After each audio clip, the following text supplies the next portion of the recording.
राजकुमारी जगन मोहिनी, आप विजयनगर का भ्रमण कीजिए और शीघ्र ही अपने राज्य उड़ीसा लौट जाइए। हम जाने के लिए थोड़ी ना आए हैं। आपके कहने का तात्पर्य क्या है? हमारे कहने का तात्पर्य ये है कि अब हम आए हैं तो शीघ्र नहीं जाएंगे ना। हम तो आप दोनों के सानिध्य में कुछ दिन रहकर जाएंगे। क्षमा कीजिए, इन दिनों हम अधिक ही व्यस्त हैं, आपका उचित आदर सत्कार नहीं कर पाएंगे। कोई बात नहीं, फिर तो हम अपना सारा समय महाराज के साथ व्यतीत करेंगे। आप दोनों बस उन्हें हमारे आने का संदेश दे दीजिएगा। वो तो व्यस्त नहीं है ना? हैं, हमसे भी अधिक व्यस्त हैं। अच्छा, अगर महाराज इतने व्यस्त होते तो वो हमें थोड़ी ना बुलाते। परंतु अभी तो आपने कहा कि आप यहाँ भ्रमण के लिए आई हैं। जी जी, ये तो सत्य है, परंतु हम विजयनगर आए और विजयनगर नरेश के दर्शन भी ना करें, ये तो उचित नहीं है ना? उचित होगा। महाराज जहाँ व्यस्त है उन्हें वहाँ विचलित करना अनुचित होगा। हम महाराज को सब कुछ समझा देंगे। अब तो महाराज किसी के भी समझाने से नहीं समझेंगे।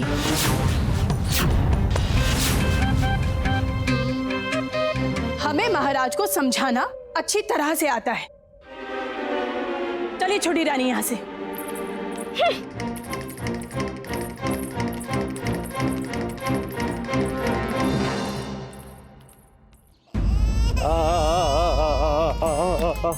चुप हो जा भास्कर, चुप हो जा।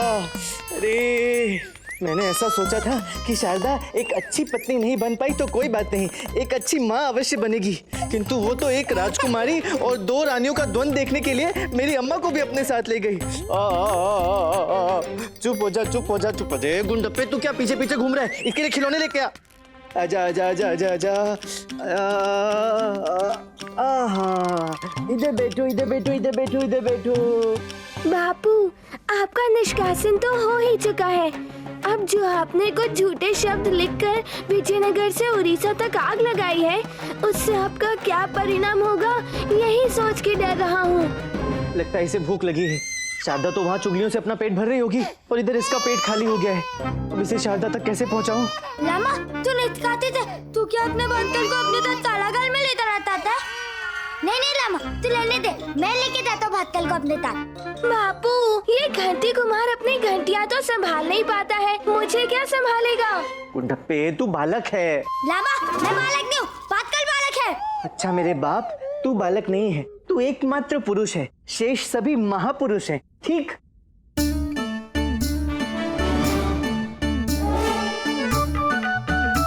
लगता है अब मुझे ही इसे वहां तक लेकर जाना होगा।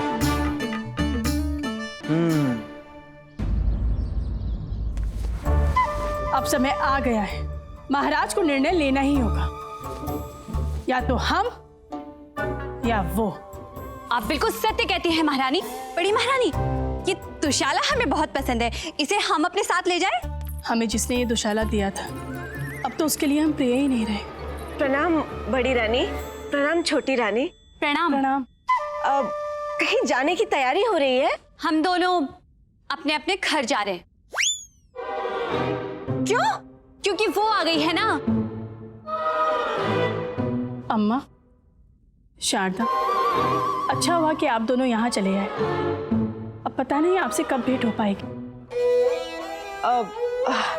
बड़ी महारानी, अगर आप क्षमा करें तो हम कुछ कहें? अवश्य शारदा। यदि आप दोनों राजमहल को छोड़कर चली जाएंगी तो वापस लौटना बाधापूर्ण हो जाएगा। हम आपके कहने का तात्पर्य नहीं समझे।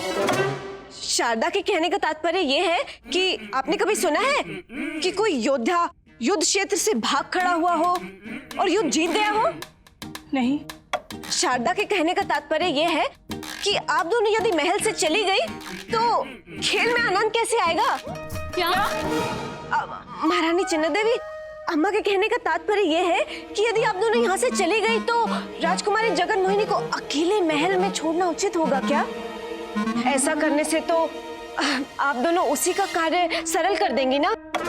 शारदा का कहने का तात्पर्य है कि राजकुमारी यही तो चाहती है कि आप दोनों यहाँ से चले जाए, उसके बाद वो और महाराज। नहीं, हम आपके कहने का तात्पर्य समझ गए। आप ठीक कह रहे हैं, हमारा विजयनगर से बाहर जाना उचित नहीं होगा।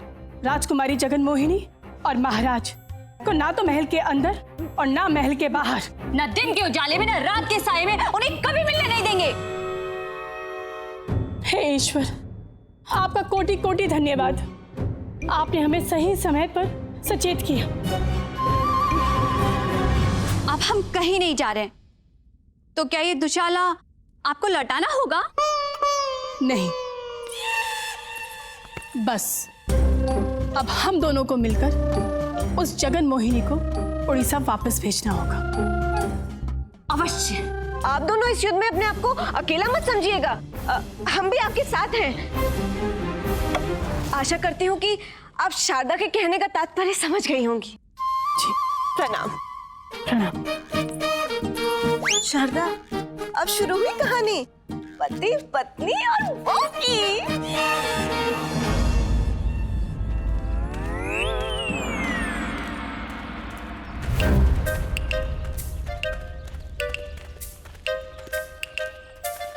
लामा, तूने कंबल क्यों ओला? ताकि कोई मुझे पहचान ना ले। चुप कर। पंडित रामकृष्ण, पंडित रामकृष्ण, पंडित रामकृष्ण, पंडित रामकृष्ण। कोतवाल जी, मैं कंबल ओढ़कर जा रहा हूँ, फिर भी आपने मुझे पहचान लिया कैसे? पंडित रामकृष्ण, जब आप चल के आ रहे थे तो आपका कंबल हिल रहा था और मैं आपके पीछे पीछे भाग कर आ रहा था तो मैं हिल रहा था। बस इसी हिला डुली में मैंने आपको पहचान लिया। बहुत अच्छे। गुंडप्पे को मेरे साथ देखकर नहीं पहचाना? नहीं पहचाना। अच्छा, हिल क्यों रहे? हिलना बंद कीजिए। देखिए पंडित रामकृष्ण, मैं तभी हिलना बंद करूंगा जब आप मेरी सहायता करेंगे। कैसी सहायता?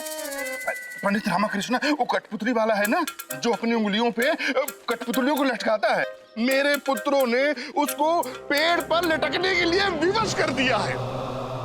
अच्छा, वो विजयनगर से गया नहीं अभी तक? अरे जब वो पेड़ से उतरेगा तभी तो जाएगा। किंतु वो पेड़ पर चढ़ाई क्यों है? पंडित रामकृष्ण, इसीलिए तो आपको बुलाया। आप चलिए, खुद ही समझिए। आइए चलिए। आइए आइए आइए आइए आइए। बापू, मुझे नहीं पता आप सहायता का प्रसाद उस मठरी प्रसाद को देने जा रहे हो या कोतवाल के बच्चों की सेना को, परंतु क्यों भूल रहे हो, सहायता की आवश्यकता सबसे अधिक आपको है।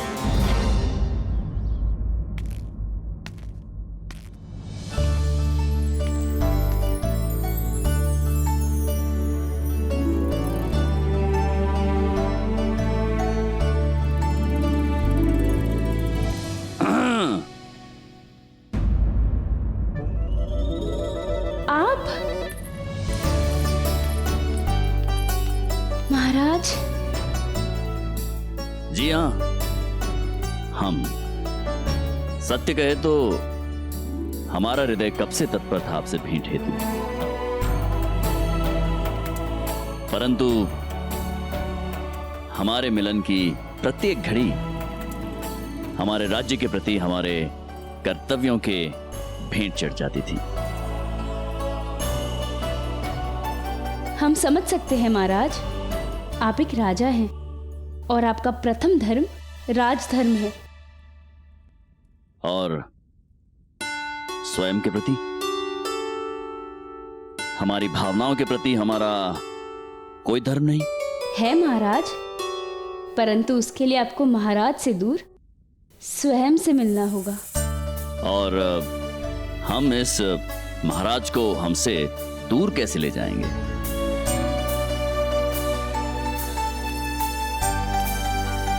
जब आप हमारे समीप आएंगे। जी? अब अर्थात आप हमारे समीप तब आएंगे जब हम आपको हमारे हृदय से हमारे जीवन में लेकर आएंगे। और वो कैसे? आपको हमारे पिताजी से हमारा हाथ मांगना होगा और अपनी अर्धांगिनी बनाना होगा। राजकुमारी जगन मोहिनी, हमें क्षमा कीजिए, परंतु हम आपको हमारी अर्धांगिनी नहीं बना सकते। क्यों? क्योंकि आपको तो ज्ञात है हम पहले से ही विवाहित हैं। हमारी दो अर्धांगिनियां हैं जो हमें आधा आधा बांट चुकी हैं। इसलिए हम आपको अपनी अर्धांगिनी नहीं बना सकते हैं।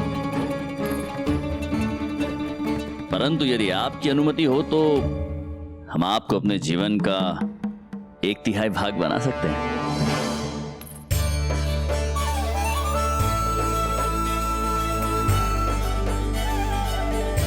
आप भी ना?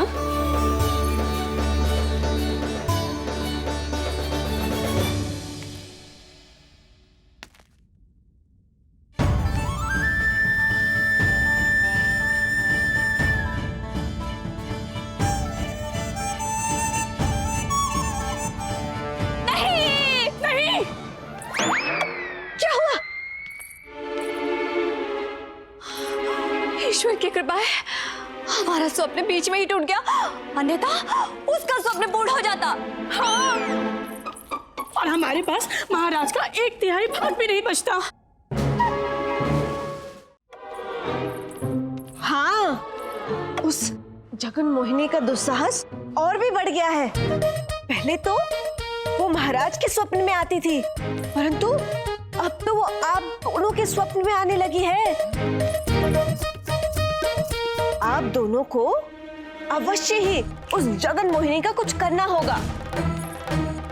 आप बिल्कुल सत्य कह रही हैं अम्मा। महारानी तिरुमलम्बा, हमें राजकुमारी जगन मोहिनी को रंगे हाथों पकड़ना होगा। देख मैं क्या पत्थर मार दूंगा। अरे नहीं बच्चों, पत्थर मत मारो, मत मारो। अरे बच्चों रुको रुको रुको। रुकिए पंडित रामकृष्णा जी, यदि आपके पाँव चले तो समझो हमारे पत्थर चले। वाह, मारने की चेतावनी भी कौन दे रहा है? हैं? मुझे पत्थर मारोगे? शिव शिव शिव शिव शिव, भूल गए मैंने अपने इन्हीं हाथों से तुम लोगों के लिए मेदू वड़े बनाकर तुम लोगों को खिलाया था। मुझे क्या पता था कि जिन हाथों से ये लोग मेरे बनाए हुए मेदू वड़े खा रहे हैं, उन्हीं हाथों से एक दिन मुझ पर पत्थर मारेंगे। नहीं, हम आपको नहीं मारेंगे। अच्छा, तो फिर किसे? मछली प्रसाद को पत्थर मारोगे? नहीं, इनको भी नहीं। हैं? तो फिर बचा कौन? तुम्हारे पिताश्री कोतवाल जी, बचिए। ओहो, मेरे पीछे बचे हैं। पंडित रामकृष्णा जी, इन बच्चों को रोकिए। अरे जो पहले से ही रुके हुए हैं उन्हें कैसे रोकूं? आप ऊपर से कूद जाइए, इस वृक्ष को अपने पिताश्री की पीठ समझिए और कूद जाइए, ये आपको नहीं मारेंगे। पंडित रामकृष्णा, इतना तो मुझे भी ज्ञात है। जब ज्ञात है कि नहीं मारेंगे तो डर के मारे वृक्ष पर चढ़े क्यों हैं? पंडित रामकृष्णा जी, अगर मैं नीचे आया तो ये पत्थर मुझे नहीं।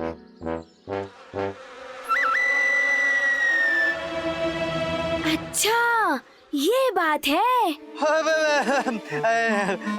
बच्चों देखो, मेरी बात मानो। मधुमक्खी के छत्ते पर पत्थर क्यों मार रहे हो? क्योंकि ये हमें खेल दिखाने से मना कर रहे हैं। अरे पंडित रामकृष्णा जी, गुरुवर ने मुझे खेल दिखाने से मना किया है। मैं तो विजयनगर छोड़ के जा ही रहा था कि ये बच्चे रास्ते में मिल गए और हट करने लगे कि मुझे खेल देखना है, खेल देखना है। अगर गुरुवर को पता चल गया कि मैंने खेल का मंथन किया है तो मुझे कारागार में डलवा देंगे। हाँ, बच्चों मुझे भी याद है, गुरुवर ने इन्हें स्पष्ट आदेश दिया था विजयनगर से बाहर जाने का। इन्हें जाने दो। अगर इनको जाने देंगे तो खेल के आप दिखाएंगे। देखो मेरे गोलू मोलू से प्यारे प्यारे बच्चों, अपने चाचा रामकृष्ण की बात मान लो। है एक स्थिति में हम आपकी बात मानेंगे। इस स्थिति में भी इन्हें शर्त सूझ रही है। कौन सी स्थिति? यदि आप हमें फिर से मेदू वड़ा खिलाएंगे। चाचा जल्दी से सोचिए, वरना हम पत्थर मार देंगे। अरे पंडित रामकृष्णा जी, खिला दीजिए ना इन्हें मेंदू वड़ा। हाँ, मृत्यु से पहले एक दिन अवश्य खिलाऊंगा। पंडित रामकृष्ण, आपके यहाँ मेदू वड़ा में ऐसे कौन से जादू हैं? मुझे भी आपके हाथ में मेदू वड़ा खाना है। मुझे मेदू वड़ा नहीं पसंद है। बहुत बढ़िया, अब अपने बच्चों के दल को पकड़िए और निकल लीजिए। बच्चों आओ।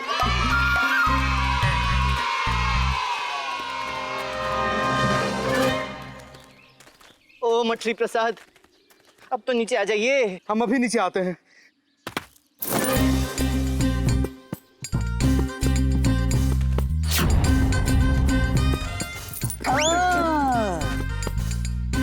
मुझे नहीं पता था कि कठपुतली के खेल में इतनी कमाई है।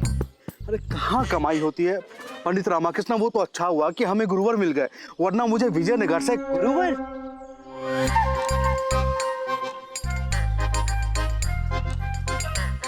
नहीं पंडित रामाकृष्ण, कुछ नहीं पंडित रामाकृष्ण।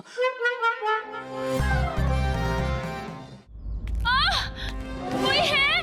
राजकुमारी जगनमोहिनी।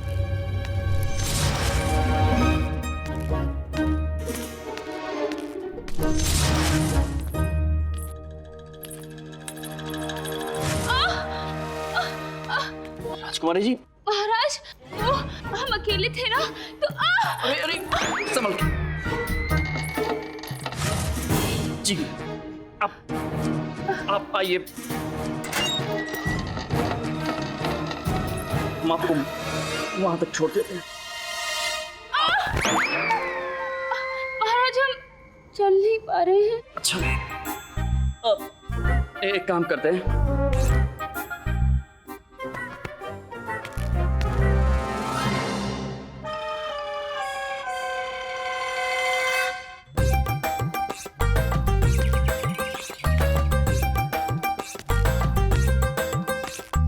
महाराज ने राजकुमारी जगनमोहिनी को अपनी बाहों में उठा लिया। हे भगवान, अभी के अभी यमराज को भेंट और हमें उठा ले। महाराज, अत्यंत पीड़ा हो रही है। कहाँ हो रही है पीड़ा? आपको हमारी पीड़ा दिखाई नहीं दे रही? क्षमा करे, परंतु मौत से हमारा पहले कभी पाला नहीं पड़ा है। हम बताते हैं।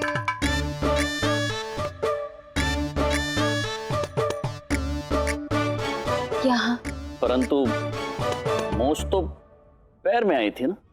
हाँ, जैसे हम चलते चलते उड़ीसा से विजयनगर आ गई, वैसे ही चलते चलते मोच पैरों से हाथ तक आ गई।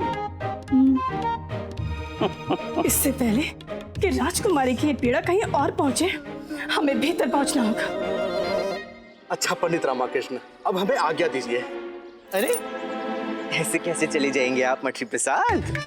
पंडित रामाकृष्ण, हम ऐसे कहाँ जा रहे हैं? हम तो अपने गधे पे बैठ के जाने के लिए उतावले हो रहे हैं। वही तो, उस दिन गुरुवर आपको विजयनगर से बाहर भेजने के लिए इतने उतावले हो रहे थे, आज आप इतने उतावले हो रहे हैं जाने के लिए। अब तो मैं भी बड़ा उतावला हो रहा हूँ ये जानने के लिए कि गुरुवर ने आपको कितनी सारी स्वर्ण मुद्राएं दी है। अरे मैंने गिनी कहा थी, उन्होंने पोटली दी और मैंने बस। पंडित रामाकृष्ण, आप मेरे मुंह में शब्द क्यों डाल रहे हैं? मैं कहाँ शब्द डाल रहा हूँ। चलिए ठीक है, आप ही सत्य को शब्दों में लपेटकर सामने परोस दीजिए। नहीं, कोतवाल के बच्चों को बुलाता हूँ। नहीं, पंडित रामाकृष्ण, मुझसे बहुत बड़ी भूल हो गई है, मुझे क्षमा करें। वाह बापू, सामने वाले को उसी की ही चाल से कैसे हराया जाता है, ये कोई आपसे सीखे। अच्छा, तो इस बार गुरुवर ने इस कठपुतली वाले के कंधे पे रखकर तीर चलाया है। गुरुवर, तीर चलाने से कुछ नहीं होता, तीर निशाने पर भी लगना चाहिए, तभी लक्ष्य मिलता है। पंडित रामाकृष्ण, मैं अब आपको अपना चेहरा दिखाने योग्य नहीं रहा, मुझे क्षमा करें। हाँ, एक शर्त पर मैं आपको क्षमा करूंगा। वो क्या? वो ये, आपको मेरे लिए एक कथा का और मंचन करना होगा।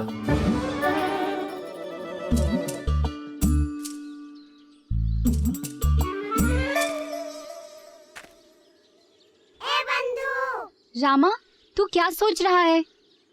बंधु, योजनाएं स्थिति के अनुसार होनी चाहिए, स्थिति बदले तो योजना भी बदलनी चाहिए। अब हमें उस प्रेम पत्र की कोई आवश्यकता नहीं है। इस मच्छी प्रसाद ने मेरा कार्य और सरल कर दिया है। सही है, वैसे भी पत्र यदि महाराज तक पहुंचा तो उसमें लिखे शब्दों का अर्थ तेरे लिए बहुत बड़ा अनर्थ कर सकता है, और तुझे तो दूसरा रास्ता मिल गया है, तो महाराज को बचा ले जिन्हें तूने फंसाया है। हाँ बंधु, यदि दोनों महारानियों को पता चल गया कि वो प्रेम पत्र महाराज ने लिखा है, तो बेचारे महाराज का जीवन दुश्वार हो जाएगा। चल, हम वो प्रेम पत्र ही नष्ट कर देते। क्यों?